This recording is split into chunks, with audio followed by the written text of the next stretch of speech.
Kung may balak kayo pumunta sa Japan, itong video ito ay para sa inyo. Last travel namin papunta sa Japan, we've managed to go from Tokyo, Osaka, Kyoto, Takayama, Shirakawago with less than 7,000 pesos per day per person ang nagastos namin. Unlike ito sa mga nakikita nyong intimidating na mga budget Japan vlogs or yung makikita sa mga Japan forum na 100,000 pesos o kaya 10,000 pesos per day per person. Kaya naman talaga na much lesser than that, kaya himayin natin. Ito yung naging expenses namin last 2019. 126,000 in total, 10 days sa iba't ibang mga prefecture at around 6,300 pesos per day per person lang nagastos namin. Oh, teka lang, baka sabihin nyo, nung 2019 pa yan Marami na nagbago like inflation at mas mahal na mga bilihin, even mga flight papunta dito baka nagmahal na. I tend to disagree with that kasi may upcoming kaming flights. At kaya ako gumawa ng video na ito kasi right now nagbabudget din ako sa mga upcoming travel namin sa Japan, kaya make sure naka-subscribe kayo at follow my socials para malaman nyo at updated kayo kung nandun na kami. Kita-kits na lang. So with that, himay na natin itong Japan trip nyo. I highly suggest kung talagang budget trip ang hanap nyo, go on with a 5-day trip either sa Tokyo or sa Osaka man lang. Kasi promise, marami na kayong magagawa doon. Kasi kung napansin nyo dito sa aming 2019 trip, isa sa mga malaking gastos talaga namin, yung JR Pass. At kung kayo mag-stay lang kayo sa isang prefecture or sa isang city like Tokyo, Osaka, and Kyoto, matatanggal na yung 24,000 plus na yan sa inyong gastusin. So let's start with a flight. Nakita nyo kanina around 8,000 per person yung nakuha naming flight last 2019. So magkano na ba ngayon? If right now magbubook kayo for February, 12,000, 9,000, no? So around 20,000 per person. Grabe! Pero yung tip ko sa inyo, maghanap kayo ng seat sale. Sa mga upcoming trip namin, nagastos lang namin is around 12,000 round trip. Kaming dalawa na. It was booked last March, pero last October nag-book ulit ako. Halos ganun pa din. Basta, tsempohan nyo lang yung mga seat sale like yung mga doble numero like 11-11, 12-12, 1-1, or holiday. At syempre, hintayin nyo rin yung anniversary ng Cebu pa. Kung di nakakamali, around May. So, madami pang piso fare dyan na halos mga around 5,000 to 6,000 pesos round trip per person na makapunta ka na sa Japan. So pag nakabook kayo ng advance, pwede natin ilagay dito 6,000. Tapos isa sa mga problema natin sa budgeting is yung hotel and accommodation. Ganun pa rin yung tip ko, no? Mag-book kayo months ahead, mga 2 months. Then dito sa Agoda, kahit i-click nyo na yung lowest price, ang tip ko sa inyo, tingnan nyo yung maraming reviews.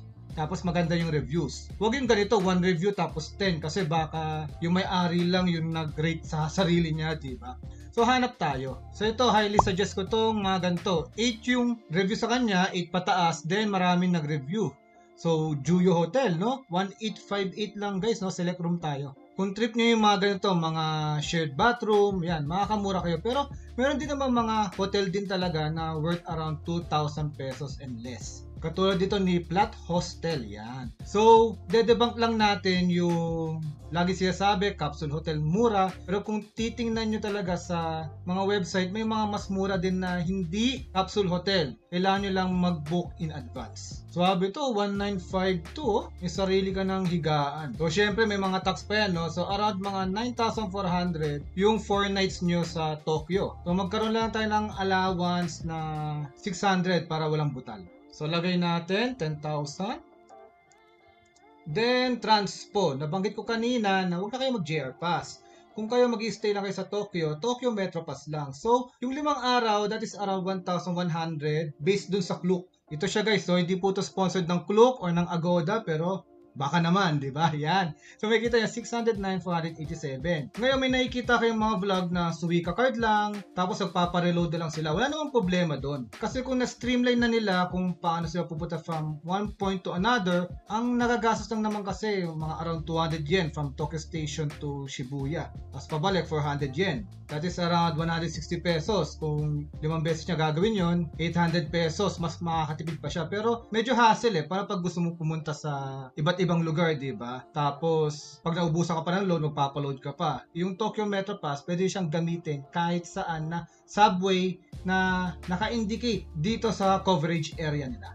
And last but not the least is yung food and shopping. So yung shopping, kung talaga nagtitipid kayo, okay lang naman, no? Maintindihan ng mga loved ones nyo na wala silang pasalubong. Pero yung food, essential yun. Katulad itong mga Philippine Travel Tax, Visa, Wi-Fi, essential din yan. So nilagay ko na dito. Yung food at shopping na lang yung pupunan natin. Ay, pati pala travel insurance, importante yan guys. So wala pang food and shopping, nakaka 4,700 per day per person na tayo. So kung gusto nyo gawin 5,000 per day per person lang yung budget nyo, pwede nyo ilagay 2,000 lang sa food. Kung tipid na tipid ka, pwede yan. Magkano lang kasi yung onigiri sa mga konbini, tapos pwede kayong kumain ng masarap pag lunch, tapos pag dinner, mag-abang kayo sa mga grocery store o yung mga local grocery store. Kasi pag mga 7 o'clock PM yata yun, nagkakaroon na ng discount sa mga bento nila, sa mga food meals. Another hour, mga 8 o'clock for example, mag-50% discount yan.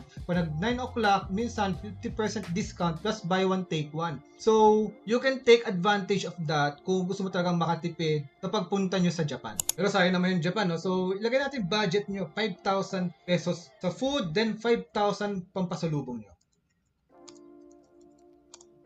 Diba? Less than 7,000 pesos talaga kayang-kayang budget trip. Mapa 5 days man yan, mapa 13 days. Actually, sa budget kong trip ngayon, mga around that lang din eh. Medyo mapapataas lang konti kasi marami kaming pupuntahan na kakaiba. Kaya please, don't forget to like, share, subscribe, pati follow yung mga socials ko para updated kayo sa mga travel and adventures namin ni Jamimoy Vlogs.